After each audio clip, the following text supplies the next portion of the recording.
American Revolution. The American Revolution started when the British government decided to make American colonies pay war debt from the French and Indian War through multiple taxes. This convinced American colonies to get their independence.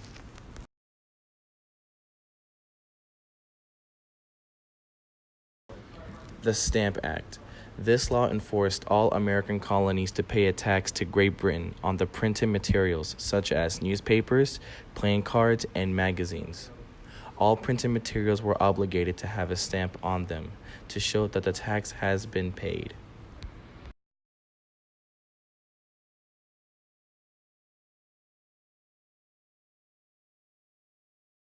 One of the most well-known taxes levied against England's North American colonies was the Stamp Act.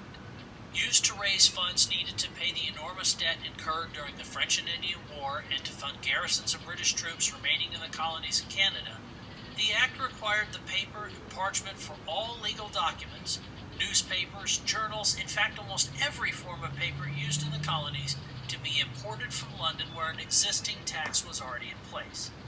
The act was met with almost immediate opposition, not so much because of the tax, but because it had been levied without colonial representation in Parliament. Taxation without representation, the rallying cry for the coming revolution, had been born. The act was repealed the very next year, but only in the colonies. The tax on paper and documents remained in force in Great Britain for quite some time. On this 1779 copy of the London Gazette, the stamp can be seen on the same page as a legal notice regarding an update to stamp duties 13 years after the Act's repeal in the colonies. There were several different designs of stamps used, such as this 1746 issue of the London Gazette. A second example, marked specifically for the American colonies, can be seen in this proof sheet from May of 1765. This third example, from both the June 1779 issue of the London Gazette and again in the London Chronicles from 1789, was often stamped in shades of vermilion. Notice that the entire stamp often isn't visible. The tax was required to be paid on the larger parent sheet. Once it had been paid, printers were permitted to trim the sheets to a more manageable size, so long as the stamp was visible somewhere on the final product. If the stamp was accidentally cut off, sheets of the stamps were available to be glued onto legal documents, much like a wax seal might be added. The Townshend Acts. This act was to pay salaries towards governors and judges. The colonists protested against these taxes. The colonists felt that it is unconstitutional for the Parliament to take taxes on laws without representation. The colonists began to smuggle goods to avoid taxes. Protests in Boston turned crucial, and Boston soldiers killed several people, which became known as the Boston Massacre.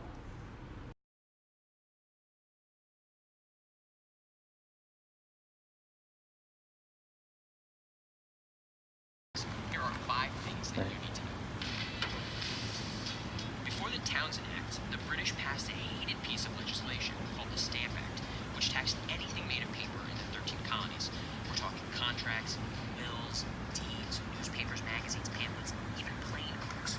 Boston protesters hanged their city's tax collector in effigy and ransacked his home. Many colonial merchants embargoed British goods until the tax was lifted. Less than a year after its introduction, Parliament repealed the Stamp Act. This only encouraged England to come up with more creative ways to squeeze the colonies for more money. Meet Charles Townshend, British treasurer and all-around unpopular guy in the colonies. Townshend was a financial whiz, but a clueless policymaker. He calculated that England could raise a ton of revenue by placing a tax on colonial imports such as lead, glass, paint, tea, and paper. His rationale was that the colonists would be more willing to pay taxes on imported goods rather than on items produced locally. He couldn't have been wrong. The Townshend Acts struck colonial fury. The most effective fight against them came from a farmer in Pennsylvania. Well, technically John Dickinson was a lawyer, but he published a series of essays under the pen name of A Farmer in Pennsylvania. Anyway, Dickinson argued that the Townshend Acts would set a dangerous precedent of taxation without fair representation in government. His letters unified colonial opposition against the British rule and influenced how Americans believed a government should be. ultimate showdown took place in Boston, where the Crown collected all taxes under the Townshend Acts. No one hated these acts more than the Bostonians, who relied on imports for their economy. And so, they rioted. 4 British Army regiments moved to occupy Boston Harbor to maintain order in 1768. The Boston Massacre. After the British soldiers killed a few colonists, 13 people were arrested, including 8 British soldiers. British troops were no longer in that city. The group called Sons of Liberty used this event to show the corruption of the British rule. This made people look at the British rule at a different perspective.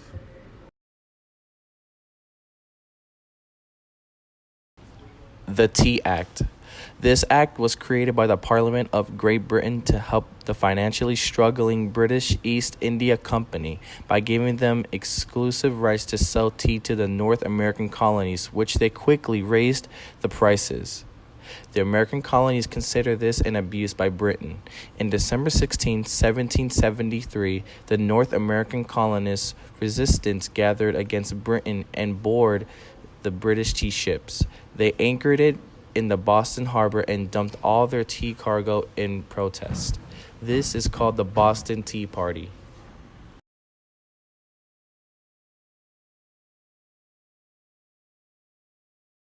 Now, it's important to understand that the Tea Act was part of a larger effort by the British Crown to squeeze as much money from the colonies as possible. The Brits were heavily in debt from the French and Indian War, and the colonies became their own private ATM of sorts. A few years earlier, Parliament passed the Townshend Acts, which taxed items that colonists relied on: lead, glass, paper, paint, and of course, tea. The backlash was so severe that the British repealed all the Townshend Acts, except for one, the tea tax. Colonial tea merchants were furious. Not only had the Tea Act taken away their source of income, but they would still be taxed through the roof to buy their own tea. Colonists had to take matters into their own hands. December 16, 1773. Americans fought back by boycotting British tea entirely, allowing imports to sit on the docks and spoil. Colonial Governor Thomas Hutchinson ordered that American colonists buy the tea, but they had other plans. That night, a group of about 60 Bostonians called the Sons of Liberty, wearing Mohawk headdresses and war paint, boarded 3 British East India Company trading ships and dumped 342 chests of tea into the Boston Harbor. The Boston Tea Party was celebrated across the colonies as a symbol of defiance against the tyrannical British rule. The Declaration of Independence. On July 2, 1776, the Congress had declared the United States as an independent nation. 2 days later, on July 4, 1776, the Declaration of Independence was revised by the Congress before ratifying it, and it was also written by Thomas Jefferson. After its approval, copies were sent to all colonies. A copy was sent to the British government as well.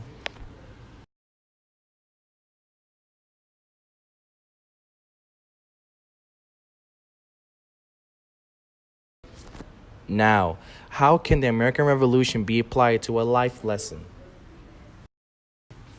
Reducing the power of Great Britain and becoming more independent, the American Revolutionary War gave colonists independence from Great Britain. They can now structure their own government and make their own laws. If the American Revolution had never happened, we will still be under Great Britain's rule. The American Revolutionary War helped women in many ways too. Women can now have a choice of divorce, and women from New Jersey can now attain the right to vote. Before the American Revolutionary War, women were stay-at-home moms and took care of the house. But after the American Revolutionary War, women caught a boost and now started to get encouraged and revise their contribution towards civilization. After the United States claiming independence, this inspired other states to increase their independence from taking over land. This made the United States become the most dominant country and have the most cultural influence in the world today. How can the American Revolution be applied in my life? The American Revolution was caused by a spirit of independence.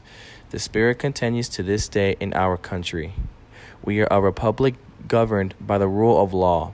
The U.S. Constitution is founded of that rule that gives me the right to life, liberty, in pursuit of happiness.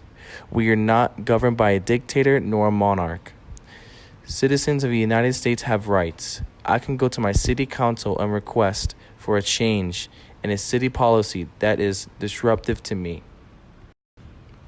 For example, if there is a very busy highway and children have to cross it to get to the bus stop, I can go before the city council and make that case. Taking a stand for what you believe in takes courage and commitment.